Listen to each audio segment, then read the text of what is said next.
குருப்பியோ நமக. நான் உங்கள் ஜோதிடர் குடந்தை சிவா, திருப்பூரிலிருந்து. அதாவது என்னன்னு கேட்டிங்கன்னா, நம்ம தொடர்ந்து எளிய பரிகாரங்களை பார்த்துட்டு இருக்கிறோம். அதில் முத்தாய்ப்பாக பரிகாரம். நான் ஏற்கனவே பணம் இருந்து வீடு கட்டாதவர்களுக்கு ஒரு பரிகாரம்னு போட்டிருக்கிறேன்.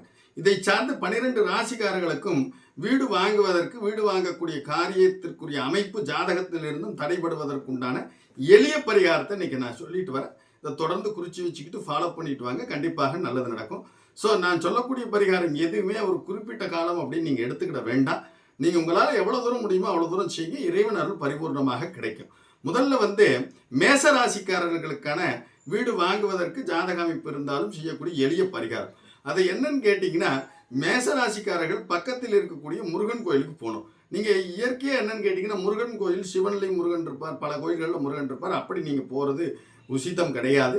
நீங்கள் பிரதான தெய்வமாக, மூல தெய்வமாக முருகன் இருக்கக்கூடிய முருகன் கோயிலுக்கு நீங்கள் போகணும். அந்த முருகன் கோயிலுக்கு போயிட்டு வரும் பொழுது தக்காளியினால் செய்யப்பட்ட சாதம், தக்காளி சாதம் ஒரு 5 பேருக்கோ 10 பேருக்கோ உங்களால் இயன்ற அளவுக்கு தானம் செய்யலாம்.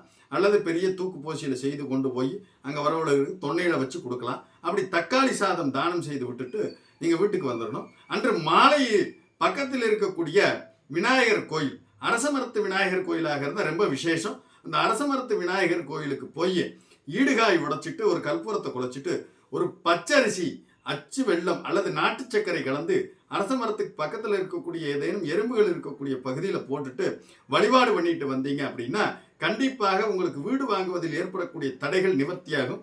இது 1 வாரம் 2 வாரங்கிறது கிடையாது. உங்கள் எண்ணம் போல் நீங்கள் எப்போ வேணுமோ தொடர்ந்து செஞ்சுட்டு இருக்கலாம். சூழ்நிலை கிடைக்கும் போதெல்லாம் செய்யலாம். காரியம் ஜெயமாகிற முடிக்கு இதை தொடர்ந்து செஞ்சுட்டு வாங்க, நல்ல பலன்கள் கிட்டும். நன்றி, வணக்கம். லோகா சமஸ்தா சுகினோ பவந்து. வாழ்க வளமுடன்.